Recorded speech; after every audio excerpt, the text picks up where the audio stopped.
While there are dedicated color correction effects that you can apply available in the effects panel, Premiere Pro has a whole separate panel dedicated to making color adjustments to clips in your timeline.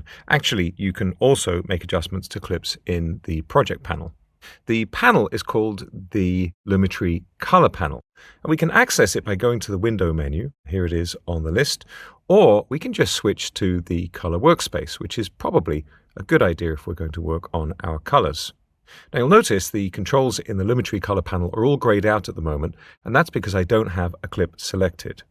Once I select a clip, well, I get all of the options in the Effect Controls panel and all of the options in the Lumetri Color Panel. This panel includes a Settings tab with a lot of quite advanced controls for setting up the color interpretation in your project. If you're new to video editing, I would just not worry too much about these settings. If it looks good on screen, and particularly if you're delivering for the web, well, that's what it's going to look like. So make sure you're happy by eye. But you might want to make sure that this checkbox is on here, Auto Tone Map Media. This will tend to fix a lot of color issues with clips that you've imported that you may not know the original setup for the colors on. So I'm going to go back to the Edit tab and let's have a quick overview of these sections. Up here, we've got the option to add more than one Lumetri color effect. And that's an interesting reference, isn't it? What happens when you make adjustments with the Lumetri color panel is a Lumetri color effect, a regular effect, is applied to the clip. And it'll appear over in the Effect Controls panel with all of the settings available.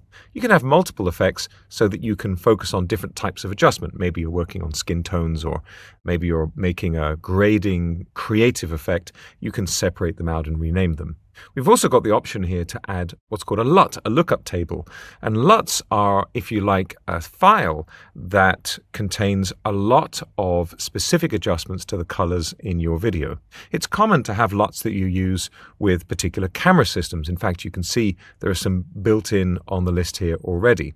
If you're not working with LUTs, don't worry about it. You can ignore the menu.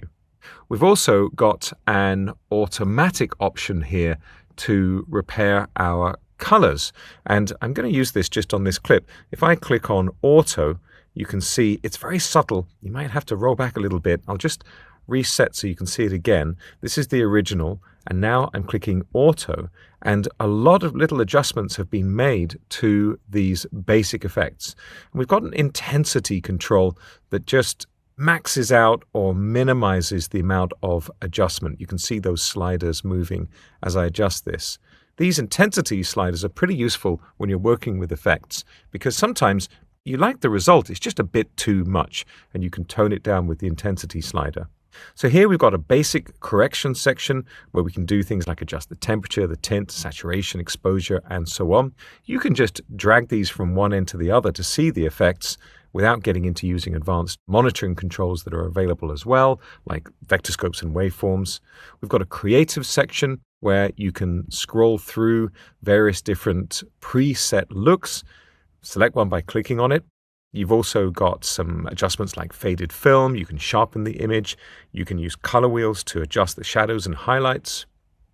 Curves gives you a much more advanced control where you can do things like adjust the gamma curve, the midtones, or adjust the highlights and shadows. And there's a whole range of curves available that will allow you to convert things like specific hues into specific saturation adjustments. Again, just try playing with them and you'll see the results on screen. The color wheels section allows you to use a color wheel with the primary and secondary colors on it to make adjustments to the colors based on the shadows, midtones, and highlights. That's literally the darker and the midtone and the highlight brighter sections, or pixels if you like, in your video.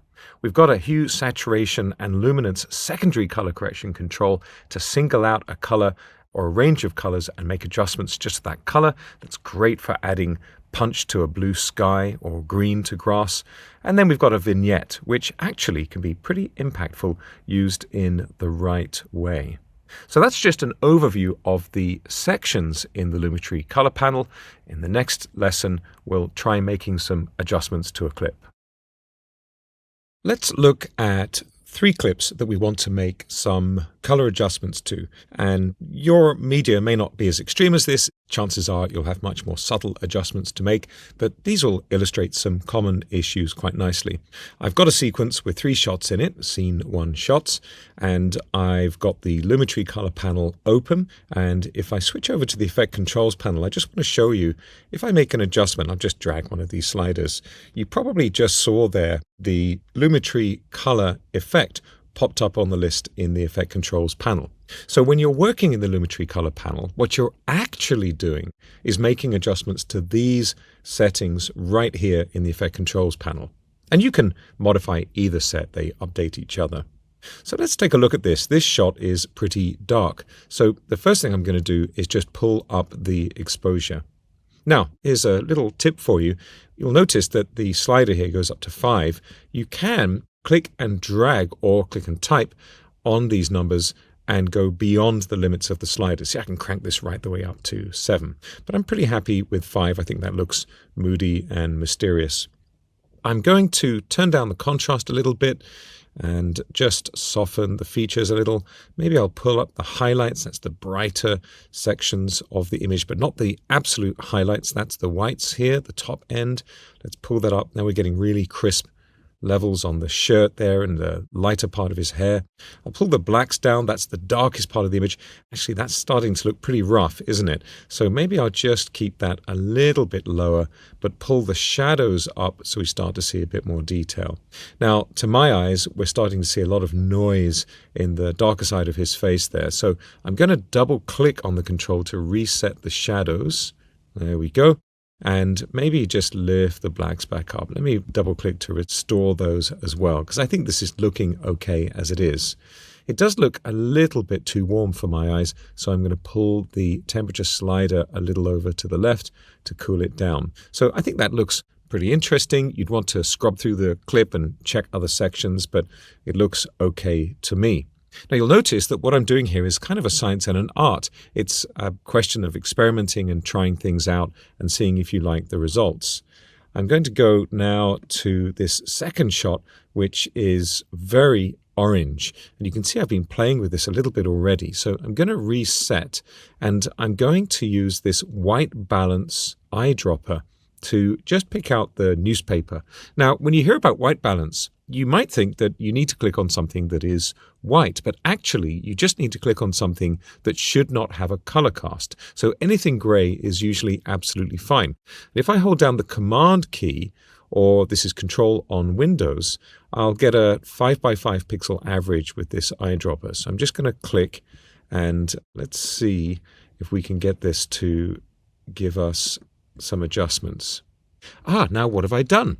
And this is a great illustration of what you can come across in Premiere Pro by selecting the wrong thing. You notice I've still got the first clip selected, but I'm looking at the second clip, and Premiere Pro prioritizes selection. So I've actually just messed up the colors on the first shot here. Look, I've just returned them to their darker state. What I need to do is click to select the clip, and then now if I get my eyedropper and click, I'll get this adjustment. There's an option in the sequence menu to have the selection follow the playhead. So as you drag the playhead, clips get selected automatically. And that's very helpful when you're working with colors.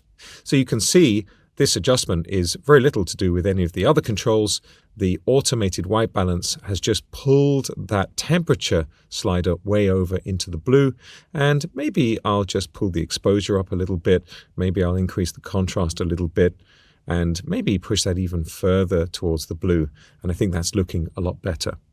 My last shot is really overblown. If I click the auto button, well, there's not that much that can be done with it. If I pull down the exposure, you can see what's happened is that the image is so blown out that there really isn't any detail. Look at his cheek, look at his hair there. I can pull the exposure right the way down, and I'm just not pulling back any of that detail.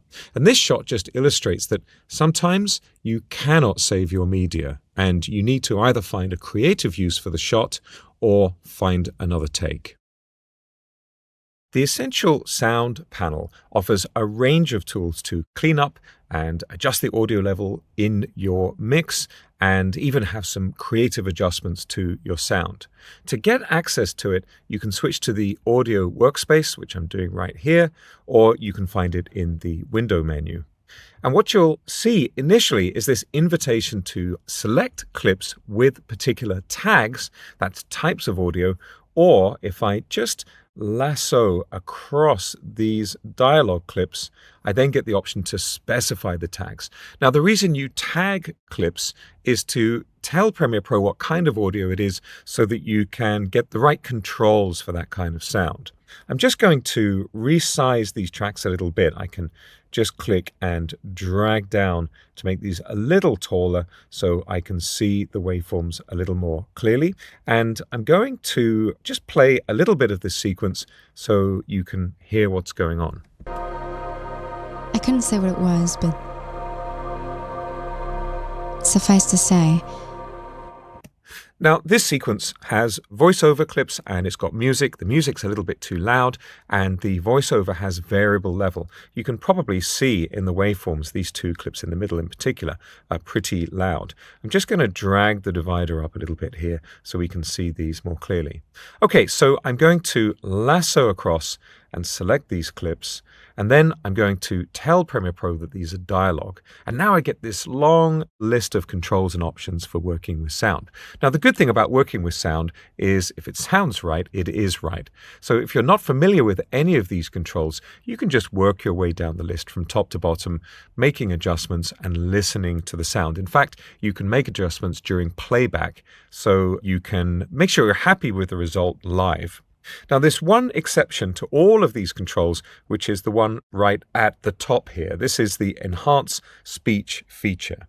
Enhanced Speech is actually generative AI.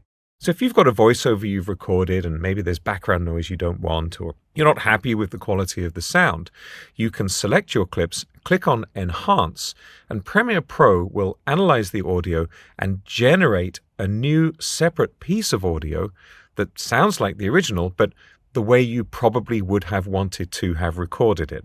So it's not cleaning up the original audio, it's actually generating fresh sound. Now, it does tend to work best for things like podcast audio, voiceovers, that sort of thing. If you're working with exterior audio where it's part of a wider mix, results may vary. But this feature is absolutely exceptional if you just want to produce pieces to camera that sound good.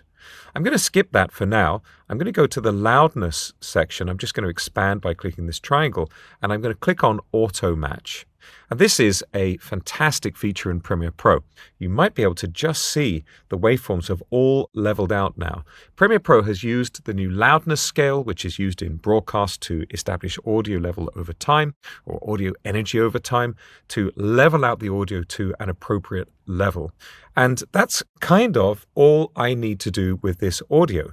I've now fixed it up. I'm happy with the sound, but I could go in and expand the repair section and do things like reduce background noise, rumble, de-hum if you've got power line hum in your audio, de-ess if you've got too much sibilance, and so on. To my mind, the reduced reverb feature is one of the most amazing. Removing reverb from audio is incredibly difficult, and this works pretty well. If you go too heavy with these effects, it can make your audio sound unnatural, and that's why each of these has an intensity slider, so you can turn it down if you need to. Now, I'm just going to select my music, and I am already set with this tagged as music.